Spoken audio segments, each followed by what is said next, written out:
UNESCO স্বীকৃত সুন্দরবনের পর্যটন শিল্পকে অন্য মাত্রায় নিয়ে যাওয়ার দাবি উঠল বসিরহাট জুড়ে। সুন্দরবনকে আরও বেশি শিল্পায়নমুখী করার দাবি উঠল।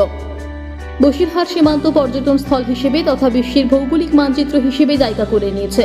উত্তর ও দক্ষিণ 24 পরগনার 21টি ব্লক, যার মধ্যে বসিরহাট মহকুমা 10টি ব্লক রয়েছে, যার মধ্যে প্রত্যক্ষভাবে যুক্ত সুন্দরবনের প্রবেশদ্বারে রয়েছে হাসনাবাদ, হিঙ্গলগঞ্জ ও সন্দেশখালী 1 ও 2 নম্বর ব্লক, মিনাখা ও হারোয়ার মতো ব্লক। বসিরহাট জুড়ে প্রায় 35 লক্ষ মানুষের বাস, যা রাজ্যের সবচেয়ে বড় মহকুমা বলেই পরিচিত। তাই এবার পর্যটন শিল্পে আন্তর্জাতিক ক্ষেত্রে আরও যাতে বেশি করে দেশ বিদেশের পর্যটকরা এখানে ভিড় জমায়, যেমন তার জন্য পর্যটন শিল্পের উপরে নজর দেওয়ার দাবি তুললেন বসিরহাটের মানুষজন। ইতিমধ্যে ইউনেস্কো সুন্দরবনকে হেরিটেজ ঘোষণা করেছে। পাশাপাশি 102টি দ্বীপ রয়েছে, 48টি দ্বীপের অরণ্য রয়েছে। এছাড়াও 66টি প্রজাতির গাছ রয়েছে। কাঁকড়া, হিতাল, কেওড়া, সুন্দরী, গরান ও গাওয়া সহ একাধিক ম্যানগ্রোভ রয়েছে। কম বেশি 1586টি প্রজাতির প্রাণী বাস করে, যার মধ্যে ভয়ঙ্কর রয়্যাল বেঙ্গল টাইগার গোটা বিশ্বের কাছে পরিচিত। সুন্দরবনের বিভিন্ন প্রজাতির ফল ও ফুল গাছ রয়েছে। বসিরহাটের মানুষের আরও দাবি, সেগুলোর উপরে প্রসেসিং করে যাতে আরও বেশি সুন্দরবনকে শিল্পায়নে পরিণত করা যায়, তার সব রকম ব্যবস্থা করুক সরকার। একদিকে বহু কর্মসংস্থান, পাশাপাশি ছোট, মাঝারি ও বড় শিল্প গড়ে উঠতে পারে। এছাড়াও অনুসারে শিল্পের মধ্য দিয়ে বহু প্রান্তিক মানুষের রুজি রোজগার মধ্য দিয়ে জীবিকা অর্জন করতে পারবে। বসিরহাটের সমাজকর্মী ছন্দক বাইন বলেন, আন্তর্জাতিক ক্ষেত্রে সুন্দরবনের গরিমা সারা বিশ্বের কাছে প্রসিদ্ধ।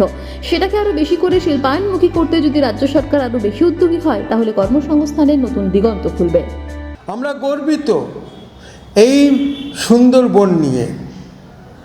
সারা বিশ্বের এত দ্বীপ আর কোথায় আছে? তবু এই বসিরহাট পর্যটনের আওতায় আসেনি। এটা একজন ভূমিপুত্র হয়ে, বসিরহাটের ভূমিপুত্র হয়ে আমার কাছে দুঃখ লাগে।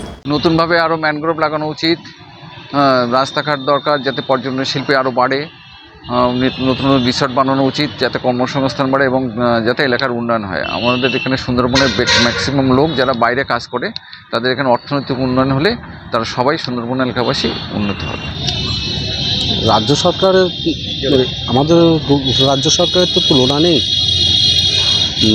উন্নয়ন সবার মুখে মুখে, তো রাজ্য সরকার সেই উন্নয়নের ভিত্তিতে আমাদের সুন্দরবনকে হেরিটেজ ঘোষণা করেছে। আরও উন্নয়ন হোক, আরও অনেক কিছু হোক। আমরা তো চাই যে বাইরের পর্যটকরা আসুক, এসে তারা সুন্দরবনটাকে উপভোগ করুক।